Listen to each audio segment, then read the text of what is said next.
Seguimos en la Redota 98.3 y ya estamos con nuestro gran amigo Juan Pablo Enríquez para hablar de economía y de política también podemos decir. Vamos a ver qué nos trae hoy este compañero. Muy buenos días, Juan, ¿cómo estás? ¿Cómo andás? ¿Cómo va todo por ahí? Bien, bien. Acá es un sol hermoso, hace calorcito, así que la verdad que el día está como primaveral, está bueno, me gusta. ¿Allá? Estalló el verano, diría el cartel rojo de Crónica Sí, TV. sí, sí. Ah, sí, lo mismo. Ah, bueno. Alta temperatura, sol, un día lindo, como para hacer un poco de vida social con los cuidados de casa en este tiempo que estamos atravesando, Sí, ¿no? sí. Bueno, pero vos sabés que, por ejemplo, me hubiese gustado poder irme a Paraná y estar en la costanera ahora. Qué lindo, la verdad que es un lindo plan, Sí, es tengo un ganas lindo de hacer plan. eso. Pero bueno, no quita de que no vengas. Sí, que alguien me lleve. Sí, sí, Bueno, sí, Juan, todo se puede. recién estábamos hablando con Tomás Ledesma, ¿no? Precandidato a diputado nacional por la provincia de Entre Ríos, y él nos contaba un poco de que se fue reactivando la economía, habló un poco de las obras que ha manejado dentro del Ministerio del Interior. Ujú. Y bueno, y estamos viendo que los grandes medios de comunicación, no, grandes en el sentido hegemónico, Ujú. empezaron a hacerle una campaña contra la figura de Alberto Fernández. Siempre se ha dicho que cuando ladran Sancho, ¿y vos qué crees? ¿Cómo está la economía a pesar de esto, de este año y más de año y medio de pandemia? Mirá, justamente esta semana se reunió el equipo económico a cargo de Martín Guzmán y estuvieron analizando varias cuestiones. Sobre todo, una de las mayores preocupaciones son los altos índices de pobreza y de indigencia, Ujú. y la inflación creciente, que está peleando permanentemente con el nivel de actualización salarial. Con lo cual, bueno, y otra de las cuestiones también que se puso sobre la mesa fue, según eso, según las declaraciones que virtieron en los medios, ¿no? Fue el tema de la incesante, sobre todo en épocas electorales, eh, el incesante trato que generan por parte de algunos centros ligados al poder económico de llevar adelante una devaluación. ¿Sí? En ese sentido, el ministro se manifestó que estamos ante una situación donde están todas las variables controladas como para que eso ocurra, ¿sí? Es decir, tenemos equilibrio fiscal, tanto que han militado desde el establishment mediático el déficit fiscal. Hoy la Argentina tiene equilibrio fiscal, tiene superávit externo, es decir, que le estamos vendiendo al mundo más de lo que le compramos, y eso está generando dólares frescos que han ido engrosando las reservas del Banco Central, digamos. Son datos a tener en cuenta a la hora de esa intentona devaluatoria que tratan de generar. Y también manifestó que el dólar hacia diciembre de 2021, dentro de un par de meses todavía, iba a estar rondando los 102 pesos con 40. Esto no es para nada un dato menor, dado que el aumento del tipo de cambio también es una de las causantes, es una de las variables que termina generando inflación, ¿no? Y la inflación hoy, que ya ha sido el 25% en este primer semestre, sigue siendo uno de los temas tabú en la Argentina. El ministro dijo que en julio iba a bajar considerablemente, y el dato que se ha dado durante esta última semana es que se están produciendo y abriendo las paritarias salariales de los diferentes sindicatos. De hecho, el otro día Reloj Comercio, que es el sindicato que aglutina mayor cantidad de trabajadoras y trabajadores en la Argentina, con un incremento del 43%, también el sindicato de la construcción, los gremios diferentes, se viene trabajando y se viene tratando de hacer acuerdos que mínimamente superen a la inflación. Creo que la foto la vamos a tener recién, a fin de año, y ahí nos daremos cuenta si las actualizaciones salariales superaron a la inflación. Lo que sí, una cuestión muy importante, no hay posibilidad de que la Argentina salga de este ostracismo que está atravesando en la actualidad debido a las dos pandemias, la pandemia amarilla que gobernó hasta el 2019 y la pandemia de COVID vigente desde marzo de 2020. No hay manera de que salgamos de la crisis si las actualizaciones salariales no se recomponen en términos de salario real por encima de la inflación. Son datos centrales a tener en cuenta. Hay indicadores de variables que están mostrando un fuerte crecimiento. Seguramente Tomás habrá hablado de eso. Hablo de la construcción, que es la que genera mayor cantidad de mano de obra, sobre todo en los sectores populares, y también la industria, ¿no?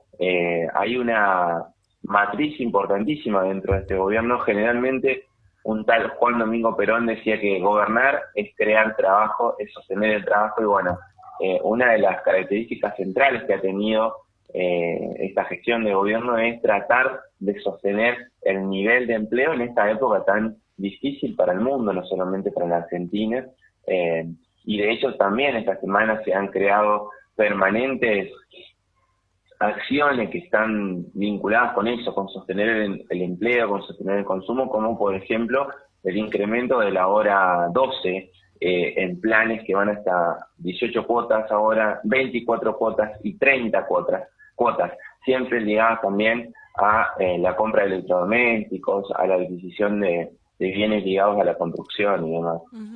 Datos a tener en cuenta para el análisis de este tiempo. Sí, bueno, recién por ejemplo estábamos hablando un poco de esto de las juventudes. Sos joven y es muy difícil acceder a un trabajo, súper difícil, ¿no? Porque primero que te piden un montón de requisitos y entre esos requisitos experiencia laboral. Pero además de eso, antes de Macri, la juventud tenía acceso, ¿no? A poder estudiar en una universidad, por ejemplo. Hoy ya no lo están pudiendo tener a ese acceso, pero también se encuentran con una realidad de que es muy difícil salir a buscar un trabajo, conseguirlo y ayudar. Digo, el Ministerio de Trabajo, si bien está trabajando, ¿no? Y que va trabajando en pos a cómo va moviendo la economía, pero me parece que debe ajustar un par de cosas ahí, porque por ejemplo los trabajadores de la cultura, bueno, está bien, con esta pandemia quedaron muy varados, pero los trabajadores de la cultura, llámese músicos, danza, bueno, todo lo que engloba la cultura, también ha quedado como muy paralizado. Digo, es uno de los sectores que cuando abren algún tipo de restricciones, no, a ellos son los últimos, digamos, en abrirle. Salvo que Sí, sean grandes la productoras, pero estamos cultura, hablando de aquellas personas que trabajan en la cultura y que no están englobados bajo una productora, ponele. el turismo, la gastronomía son quizá los rubros más afectados por la Ujú, pandemia, y el Estado ha ujú, asistido ujú. con inversiones, con ayuda, pero siempre son insuficientes, ¿no? Es lo que nos pasa cuando el nivel de desastre que tenía Argentina previo a la gestión de Alberto Fernández es tan grande Ujú. que nada alcanza, ¿no? Además, lo comentábamos el otro día, Argentina tampoco tuvo posibilidad de salir a los mercados de deuda como para alivianar un poco esta situación dramática, y tuvo que arreglársela con sus propios recursos, básicamente. No es menor. Y hablando de eso y de las oportunidades de los jóvenes, se lanzó el otro día un plan que se llama Te Sumo, creo que es algo así, que se espera que incorpore alrededor de 50.000 jóvenes de entre 18 y 24 años, y ese plan tiene como objeto reducir las cargas patronales a aquellas empresas privadas que tomen trabajadoras y trabajadores jóvenes, ¿sí? Sobre todo la reducción va a ser más importante cuando se dé en el caso de mujeres o de personas ligadas al ámbito de la diversidad.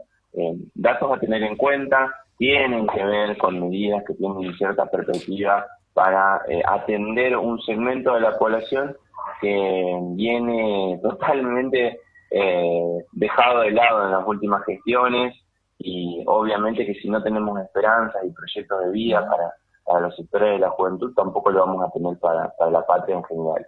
Es buena tu intervención en función de eso, pero también es importante marcar que algunas cosas se están haciendo, lo que siempre parece que resulta insuficiente, ¿no? Porque es tan importante la demanda y las necesidades que tenemos que siempre parece poco. Ujú. Bueno, también esta gran parte de población hay muchos emprendimientos, ¿viste?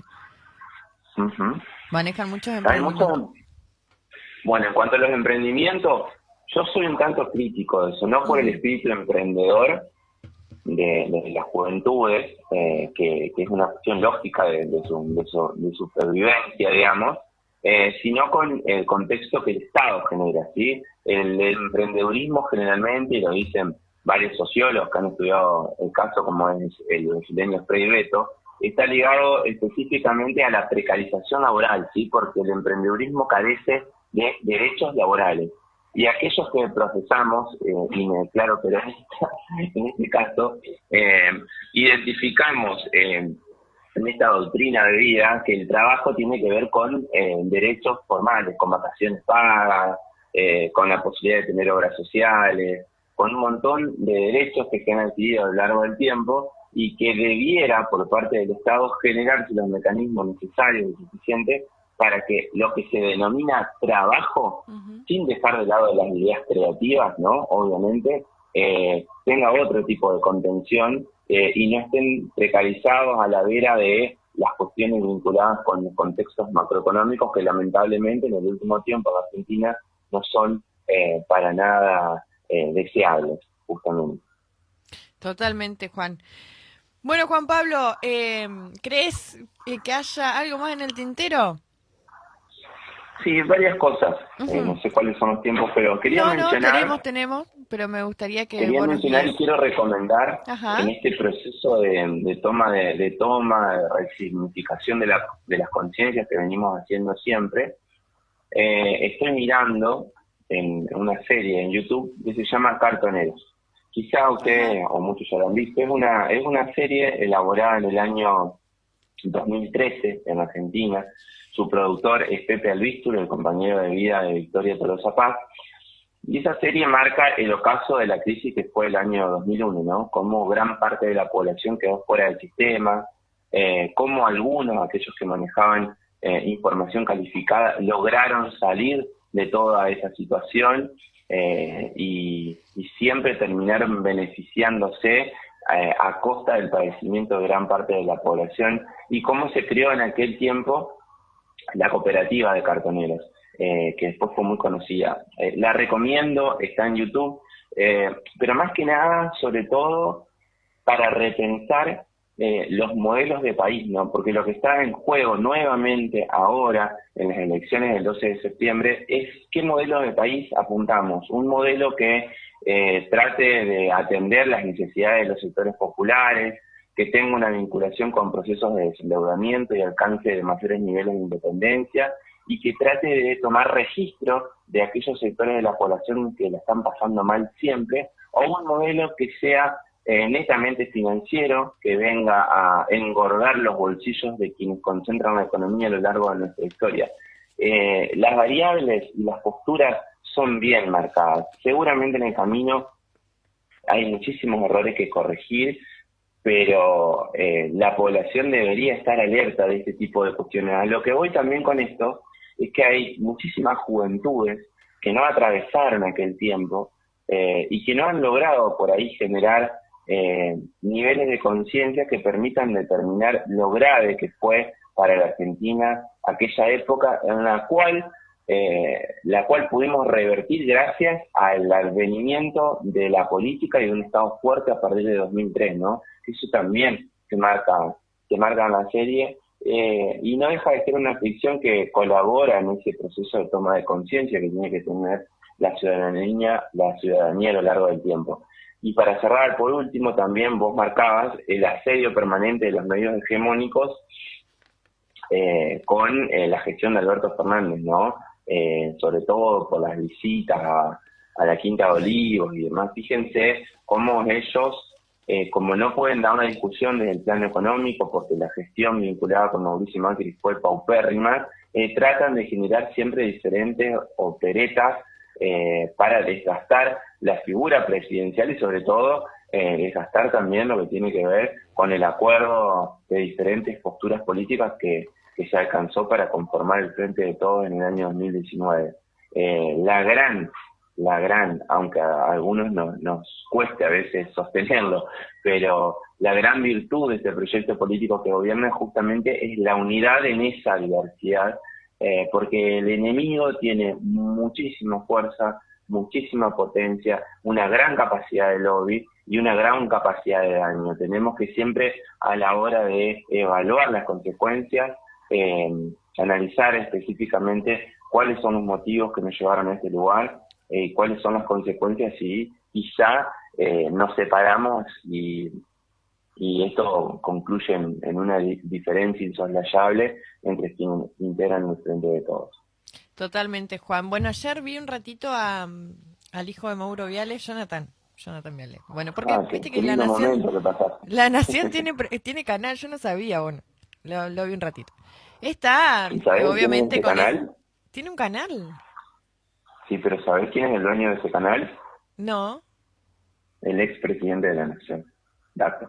Ay, bueno, con razón. Sí. Este, bueno, entonces le estaba diciendo un montón de cosas a Alberto, que quién entraba a la noche, quién no, que Ujú. era un falso porque a nosotros nos hizo encerrar y nos hizo enfermar de angustia y también enfermar mentalmente, y él se juntaba, ¿no?, a la noche con gente. Bueno, como diciendo que ha sido una clandestina de reuniones, no sé, una cosa así.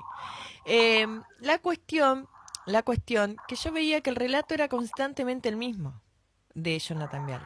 Entonces como que él quería imponer, sí o sí, un pensar que yo lo veía en su conducta y él tampoco lo sentía así, ¿me entendés?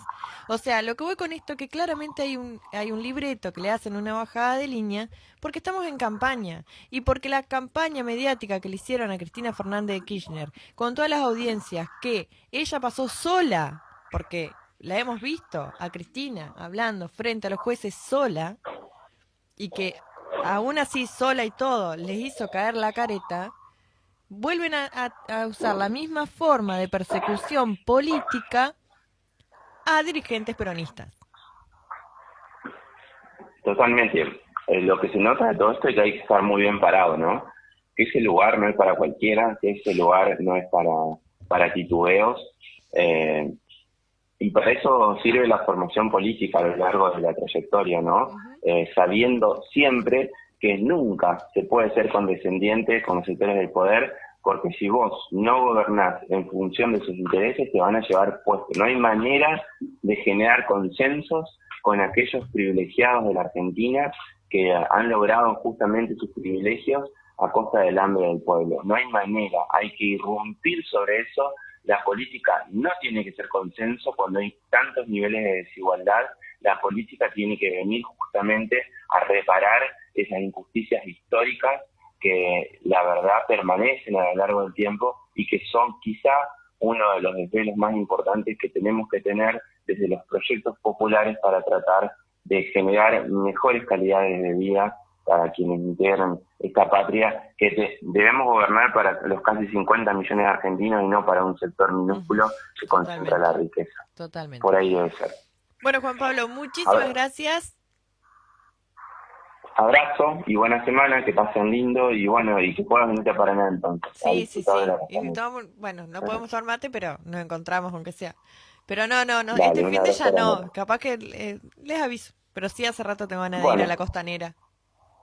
bueno, Bueno, buenísimo. bueno, Esperamos entonces. un abrazo enorme. Adiós. Chau, chau. Estábamos en comunicación telefónica con Juan Pablo Enríquez, compañero desde la ciudad de Paraná, haciendo su columna de economía y nos trajo todo el panorama de esta semana.